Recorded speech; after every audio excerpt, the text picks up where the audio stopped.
राधे राधे, जय श्री कृष्णा। सब पर ईश्वर की कृपा बनी रहे, सभी स्वस्थ रहे और आनंद में रहे, यही कामना हमेशा ईश्वर से करती हूँ। आज फिर आपके बीच एक सामाजिक संदेश देने वाली और एक भावनात्मक कहानी लेके आई हूँ। मैं पढ़ रही थी तो मुझे बहुत अच्छी लगी। मुझे लगा कि निश्चित रूप से ये समाज के हर तबके के लोगों तक पहुंचनी चाहिए, जिससे कि लोगों का आत्मसम्मान जिंदा रहे। कहते हैं ना, आत्मसम्मान अगर जिंदा है तो व्यक्ति सर उठा करके अपने जीवन को गुजार सकता है, अपने जीवन को व्यतीत कर सकता है। उसमें कोई पैसे आड़ा नहीं आता कि बहुत ज्यादा पैसा हो तो ही आत्मसम्मान होता है। गरीबी में भी आत्मसम्मान से जिया जा सकता है। ऐसे ही एक छोटी सी कहानी है। एक गांव में छोटा सा एक मोहल्ला था, जिसमें प्रत्येक लोगों के चेहरे की जो हंसी थी वो मानो कहीं गुम हो गई हो। कारण था गरीबी। और वहीं एक रामू काका रहता था। बुजुर्ग था, बूढ़ा था, परंतु उसका आत्मसम्मान अभी भी जिंदा था। जबकि उसके पास कोई खाने को रोटी भी नहीं थी, भूखा था। और वो मंदिर के बाहर, गांव में एक छोटा सा मंदिर था मोहल्ले में, और वहां बाहर बैठ करके और भिक्षा मांगता था। जब उसको पेट भरने के लिए रोटी मिल जाती तो उससे ज्यादा वो नहीं मांगता था। रोज का उसका ऐसा ही कर्म था। एक बार उसी गांव में एक राजू नाम का लड़का, जो शहर से पढ़ लिख करके अपने गांव लौटा था, वहां वो भी मंदिर जाता है और मंदिर के बाहर उस रामू काका को देखता है। उसके चेहरे पर मानो हंसी गायब भी हो गई हो, परंतु उसके चेहरे से आत्मसम्मान झलकता था। वहां से लोग आते जाते गुजरते, कोई पैसा दे जाता, कोई रोटी दे देता, कोई नजरअंदाज कर जाता था। परंतु रामू काका की एक विशेषता थी कि उसको जब अपनी जरूरत की चीज मिल जाती तो वहां भिक्षा मांगना बंद कर देता था। ये सब कुछ राज देख रहा था। उस दिन रामू काका को एक रोटी मिली और वो रोटी रामू काका लेकर के, पास में एक गरीब छोटा सा बच्चा था, आधी खुद खाई और आधी रोटी उसने उस बच्चे को खिलाई। राज को बड़ा आश्चर्य हुआ कि खुद भूख से मर रहा है, खुद के पास रोटी नहीं है, परंतु दूसरों को भी दे रहा है। अब उससे रहा नहीं गया और वो रामू काका के पास पहुंच जाता है और कहता है कि हे रामू काका, आपको तो आज एक ही रोटी मिली थी और उस एक रोटी में ही आप आधा हिस्सा इस बच्चे को खिला रहे हो। पता है रामू काका ने कितना सुंदर प्यारा उत्तर दिया कि बेटा, भूख रोटी से नहीं मिटती है, दिल से भूख मिटती है, प्रेम से भूख मिटती है। ये प्यार की एक रोटी जो आधे इस बच्चे को खिलाता हूँ और आधे मैं खाता हूँ, इससे मेरी आत्मा तृप्त हो जाती है, मुझे ज्यादा आवश्यकता नहीं है। अब रामू किस प्रकार की बात को सुनकर राज को अंतर तक झंझोड़ दिया। अब राज घर गया तो पूरे दिन पूरी रात उसको बस वही बात हमेशा उसके गूंजती रहती कि भूख कभी जो है रोटी से नहीं मिटती है, भूख जो है प्रेम से यानी दिल से मिटती है। अब राज को अपने शहर भी जाना था काम के लिए। राज अपने शहर जाने के लिए तत्पर होता है, परंतु पूरे रास्ते उसके दिमाग में एक ही बात, वही बात घूमती रही। राज ने सोचा, मेरे पास क्या नहीं है, पैसा, गाड़ी, बंगला सब कुछ है, परंतु मेरे पास दिल नहीं है।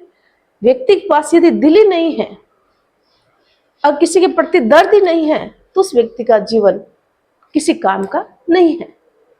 रामू काका की बात नहीं।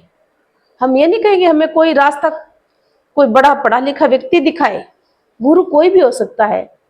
और राज पता है वापिस गाड़ी से घर आता है और घर आकर के और एक दिमाग में निर्णय लेता है कि आज से मेरे गांव में मैं ऐसा कदम उठाऊंगा कि कोई भूखा नहीं सोएगा।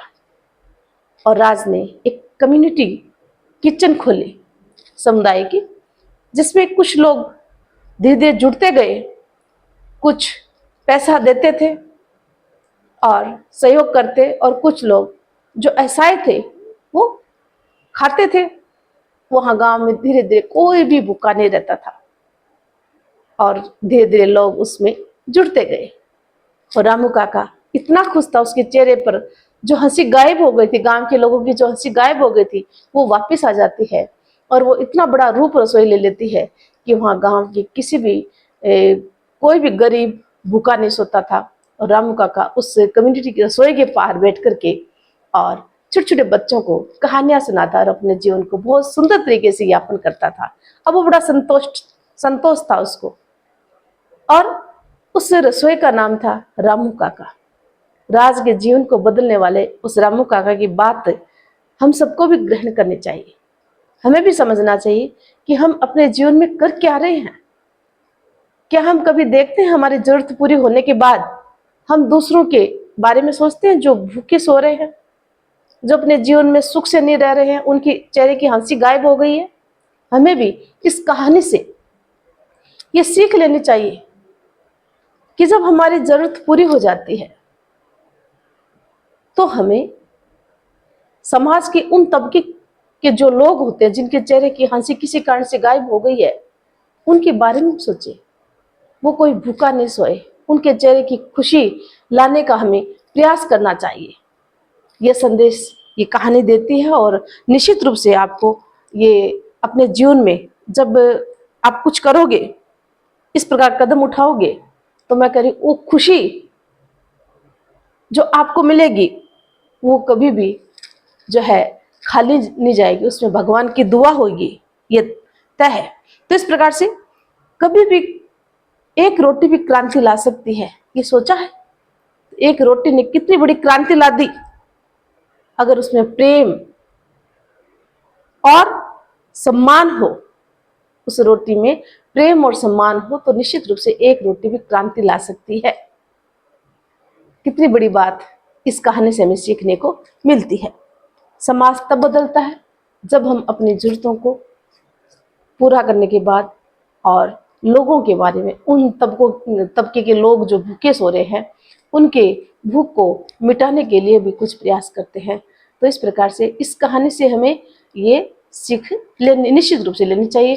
हर प्रकार से हमें इस प्रकार का प्रयास करना चाहिए कि हम अपने जहाँ भी रह रहे हैं, जिस शहर में रह रहे हैं, वहाँ पर अगर मानवता की भावना है, प्रेम की भावना है, पढ़ लिख करके उससे हमने क्या सीखा, हमें कौन सा कदम ऐसा उठाना चाहिए जिससे कि हमारा मोहल्ला हो या गांव हो या शहर हो वो ऊपर की ओर उठे, उसके लिए एक समुदाय में रह करके आप प्रयास करना सीखो, और जिससे कि हमारे गांव में, हमारे शहर में, हमारे नगर में कोई भी व्यक्ति भूखा नहीं सोए।